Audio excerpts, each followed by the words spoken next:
time. So Emily is a senior at UNC Chapel Hill, double major in Contemporary European Studies and Political Science with a minor in German.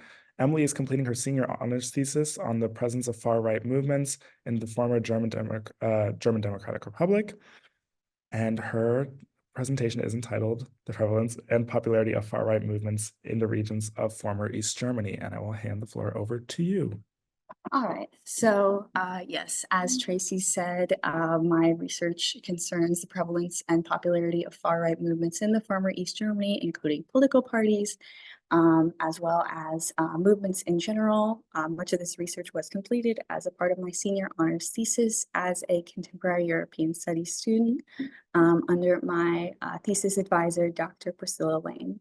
The reason I chose to include this topic in this conference today is not only because it covers a distinct geographic political identity extant in Germany, but it also sort of expands in information about this issue to a English language audience to American political science students. Due to my German linguistic background, a lot of this research included translating various materials to put my thesis and this presentation together. All right, so to provide a little context for the German political situation, I've included a graph that shows the 6 most popular political parties in Germany over the last 3 years. As of right now, the Christian Democratic Union and Christian Social Union remain the most popular. However, from the point of my presentation, I would like everyone to focus on the light blue line, which refers to the Alternative for Deutschland or Alternative for Germany party, which over the last several years has seen a doubling in support, going from around 10% in 2021 to peaking at 22% in January of 2024. However, as of late March, it is around 18% support when it comes to voting intention due to several events that have happened over the last few months, which I will discuss later in my presentation. In addition to providing some political party context, I have also included some maps from the 2021 German federal election to show this trend geographically. As you can see, the CSU dominates in the southern part of the country, the Social Democratic Party in the west and the north, and the AfD having a stronghold in the east. On the right, you can see it divided between the federal states of Germany, and the 3 states in which the AfD has seen the most success have been former East German states of Saxony-Anhalt, Thuringia, and Saxony. Okay, so for the foundation of my thesis research, I wanted to look at social trends and tendencies in the German Democratic Republic or East Germany. So politically, the Socialist Unity Party of Germany was the dominating force in East Germany. There were other political parties, but primarily acting as satellites of the SED. Therefore, far-right movements and parties did not manifest in that way, but rather as subcultural movements. So moving on to several social foundations that contributed to the proliferation of far-right subcultural movements, I identified 3 primary factors. The first being what some deem state-sanctioned anti-fascism, socialist chromatism, and a culture of belonging. So the state-sanctioned anti-fascism refers to the SED party line of equality under the law and anti-fascism. And I've included an excerpt from the East German Constitution that I believe sort of illustrates this. And the significance of this is not only the occasional inability for this to be realized in everyday life in East Germany, but due to this being a primary aspect of the party agenda, it was also a primary candidate for subversive subcultural movements to rebel against a specific idea of the establishment.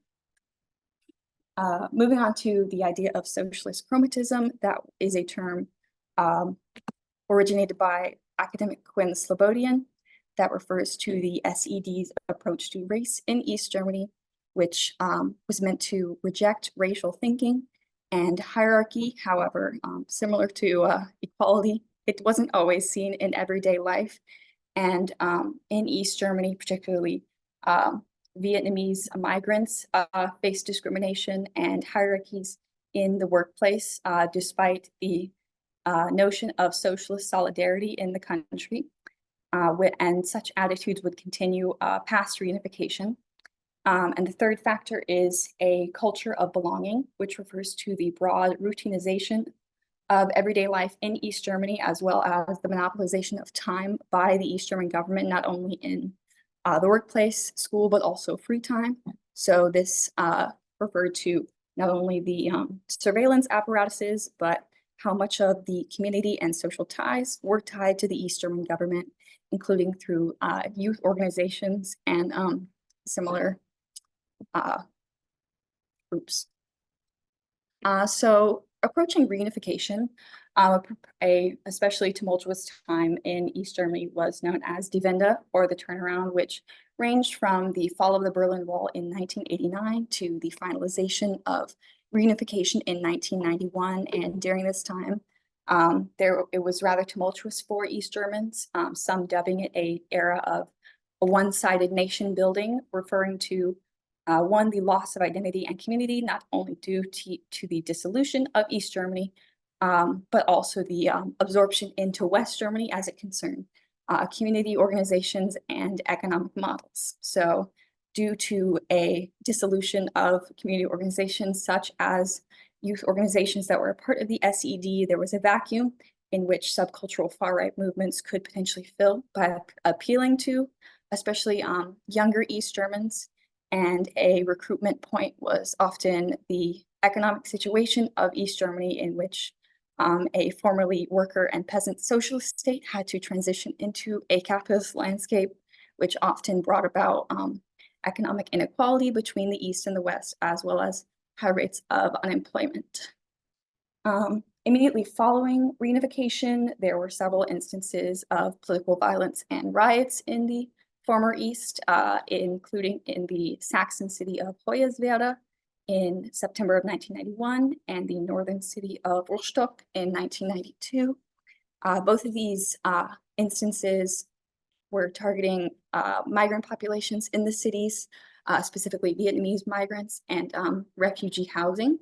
The image I've included is actually from the Rostock riots, depicting some participants, and this sort of encapsulates the imagery associated with far-right and neo-Nazi movements in the East in the 1990s, whereas today you have seen them enter the more mainstream political space.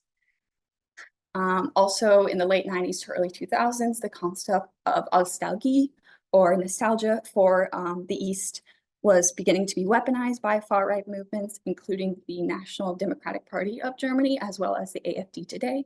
And I've included, let me make this smaller so you can actually see them. There we go. Okay. I've included two phrases used within campaigning, including Der Osten steht auf, which has been used by the AfD, roughly translating to the East rises up, as well as Wir sind das Volk, which is a reference to the Monday demonstrations of 1989 against the SED, and is meant to sort of strengthen the anti-establishment appeal and messaging of contemporary far-right groups.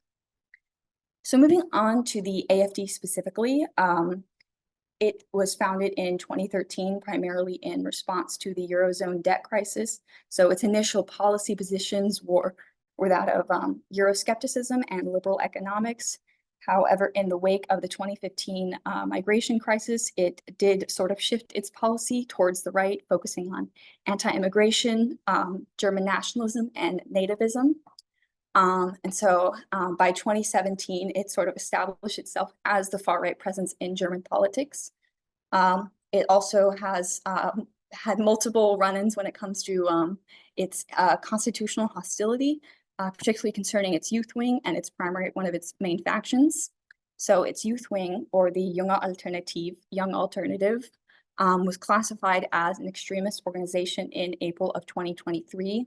And one can see sort of a similarity between the popularity of this movement with how subcultural far-right movements latched on to negative feelings following reunification in East Germany by using issues of a lack of community and lack of economic prospects to recruit, as well as one of the primary factions of the AfD called Der Flügel, which existed from 2015 to 2020 when it had to be dissolved. A leader of Der Flügel was a AfD politician, Björn Höcke, who is the leader of AfD Thuringia and a candidate in the upcoming Landtag elections, as well as a rather controversial figure within the AfD due to not only his use of strong appeals to East German audiences, but also the uses of neo-Nazi imagery and phrases, which has landed him in some legal trouble with the German government, although he continues to be the face of one of the faces of the party today. In my research, focusing on the former East, the federal state of Saxony would continually usually appear when it came to far-right gatherings or conceptions. And so following the 1990s, Saxony saw several other instances of far-right gatherings in addition to the 1991 Hoyerswerda riots. So in 2009, the Dresden Morning March, which is a march hosted by neo-Nazi groups, far-right sympathizers, as well as the National Democratic Party of Germany, saw a peak in attendance in February of 2009. In 2017, Björn Höcke delivered a speech in which he referred to a Denkmal der Schande, or a monument of shame, in which he criticized the memorial to the murdered Jews of Europe in Berlin, as well as the broader German approach to Holocaust remembrance, as well as protests in Chemnitz the next year in 2018, in which upwards of 6,000 neo-Nazis and far-right sympathizers gathered in the city and were rather destructive in response to a criminal investigation.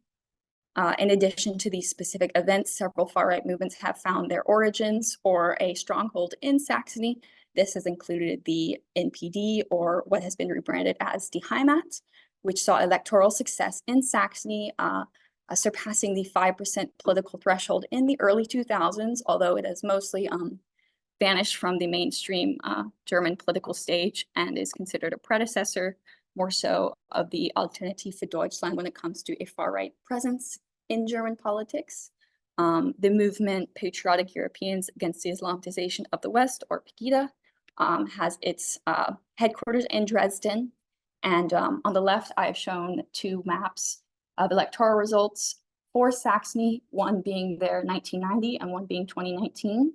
Although the AfD did not exist in 1990, one can see how they're usurping a lot of support from the gray, which represents the Christian Democratic Union, and that support is only continuing to grow in Saxony.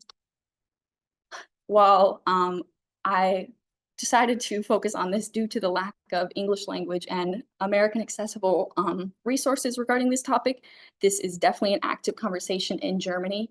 The Gesellschaft für Deutsche Sprache, which is the largest linguistic organization in Germany, has a unword of the year every year, which refers to sort of politically weaponized or discriminatory language. And in 2023, that word was remigration. And that word has continued to appear in the German news, especially following an investigative report published by the magazine Korrektiv in January of 2024, which detailed a meeting held in Potsdam last November, which was attended by not only AfD politicians, but neo-Nazi figures and leaders in the European identitarian movement who were discussing remigration policies, or what is considered forced resettlement of what they deemed asylum seekers, non-Germans with residency rights, and non-assimilated German citizens. Due to this recent controversy, as well as discriminatory language and policy and hostility towards democracy in the past by the AfD, many have come to label them as verfassungsfeindlich, or anti-constitutional, hostile to the Constitution. And in German politics, this can have several consequences. This includes the extremist classification that their youth wing faced last year, a loss of public funding, which the NPD has faced in recent months, as well as a full constitutional ban, which has not much precedent in Germany, especially East Germany, due to the political landscape between 1949 and 1990. In broader German history, only two political parties have been banned. Both were in the 1950s. One was a Socialist Reich Party, so a National Socialist Party, and the other was the Communist Party of Germany. And so approaching this topic, even with broad public support, is rather difficult, not only due to the lack of precedent, but also due to the AfD continuing to be the second most popular party in the country. And so for the political future of East Germany, I've identified two crucial events in the coming year. This includes the European Parliament elections in June of 2024, in which the AfD is presenting the candidate Maximilian Krah, and also the Eastern German federal state elections in September in the states of Saxony, Thuringia, and Brandenburg. And on the right, I've shown how the AfD is polling in each of those upcoming elections. Saxony, it remains in the lead with about 35% support. Thuringia, which is a home state of Björn Höcke, with about 34%, and Brandenburg between 20 and 30%, depending on the poll. Despite this growing support, the political autonomy of the AfD is slightly limited due to a party Brandmauer or firewall constructed by other parties in the German political space. However, in recent months, that has been crumbling slightly due to the what is believed an inevitability of working with one of the most powerful parties in Germany, especially by CDU politicians, meaning that the AfD is given more of a seat at the table in political discussions by their peers. In the East particularly, there's also been a new political competitor that has emerged with similar social sentiments to the AfD called the Bündnis Sarah Wagenknecht, or the Sarah Wagenknecht Alliance, which was founded in January of this year by former Die Linke members. And what makes it so significant in the East is it combines left-leaning economic policy, which does have some popularity in the East, with right-wing and conservative social policy. So overlapping with the AfD as it concerns positions on migration and other social policies. So not only do we have a rising popularity of the Alternative für Deutschland party, but also a new far-right sympathetic competitor on the stage. And so that will be an interesting thing to see with how that shapes the direction of politics in East Germany as it continues to go on down this path of voting for far-right parties. Anyway, all right, thank you. And I've also included my bibliography for my thesis if anyone wants to look at that.